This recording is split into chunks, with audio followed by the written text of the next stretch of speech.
और सारे platform stocks को एक बार स्क्रीन पर लेकर आते हैं। बीएसई लिमिटेड में अच्छा खासा मूव, अच्छा खासा एक्शन, 2.25% के गेन्स इस वक्त नजर आ रहे हैं।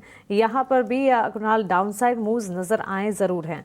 2083 के लेवल्स पर इस वक्त कामकाज है। साथ साथ कैम्प्स, एंजल वन, सीडीएसएल, इन तमाम प्लेटफॉर्म स्टॉक्स पर भी एक नजर होनी चाहिए। कुणाल, क्या राय होगी?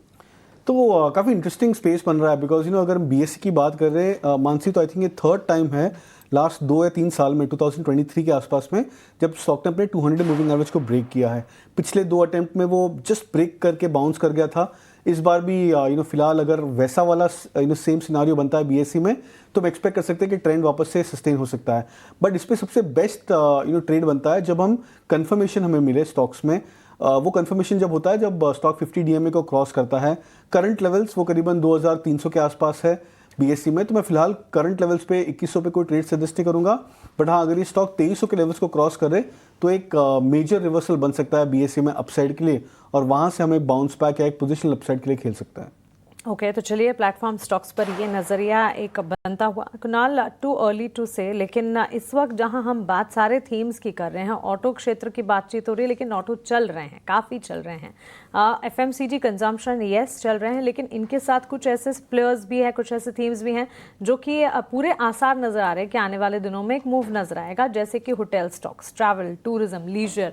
यहाँ से आगे ऑफकोर्स इस वक्त फेस्टिवल सीजन चल रहे हैं, लेकिन दिवाली और उसके बाद वेडिंग सीजन और साथ साथ क्रिसमस, न्यू ईयर तक का आई एम श्योर ये लीजर वाले जो प्लेयर्स हैं, स्टॉक्स हैं, ट्रैवल टूरिज्म काफ़ी चल जाएंगे। In the light of same Indian hotels जैसे चार्ट्स हैं, अच्छी मजबूती आज के सत्र में भी दिख रही है। क्या ये सही समय है इन तमाम प्लेयर्स में उतरने का? और अगर हाँ, तो नॉट जस्ट इंडियन होटल्स, इसके अलावा भी और कुछ अगर है आपके फोकस में?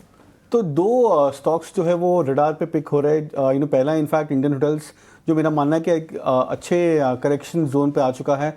तो करंट लेवल से मुझे ऐसा लग रहा है कि आई थिंक रिस्क बहुत फेवरेबल है। हालांकि ऑफ कोर्स स्टॉक में मोमेंटम नहीं है, डाउन साइड पे प्रेशर ज़्यादा है।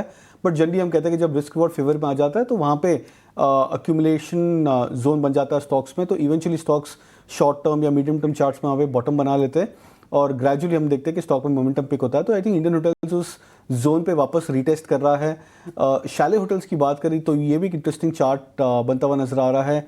शॉर्ट टर्म टाइम फ्रेम पे थोड़ा सा आउट परफॉर्मिंग स्टॉक है with respect to other peers. EIH hotels ये एक स्टॉक है जिसने वापस से अपने 200 मूविंग एवरेज को रीटेस्ट किया है। करीबन आई थिंक 370-375 के आसपास का एक लॉन्गर टर्म मूविंग एवरेज है। स्टॉक उस करंट लेवल्स के आसपास ट्रेड कर रहा है ईस्ट इंडिया होटल्स। तो ये भी एक इंटरेस्टिंग चार्ट बनता हुआ नजर आ रहा है। तो काफ़ी सारे स्टॉक्स हैं जो अपने मीन रिवर्जन कंप्लीट कर रहे हैं, और जनरली हम कहते हैं मीन रिवर्जन जब कंप्लीट हो जाता है स्टॉक्स में तो वहाँ पे लॉन्ग टर्म ट्रेडर्स या लॉन्ग टर्म इन्वेस्टर्स के लिए बहुत अच्छा बाइंग जोन बन सकता है।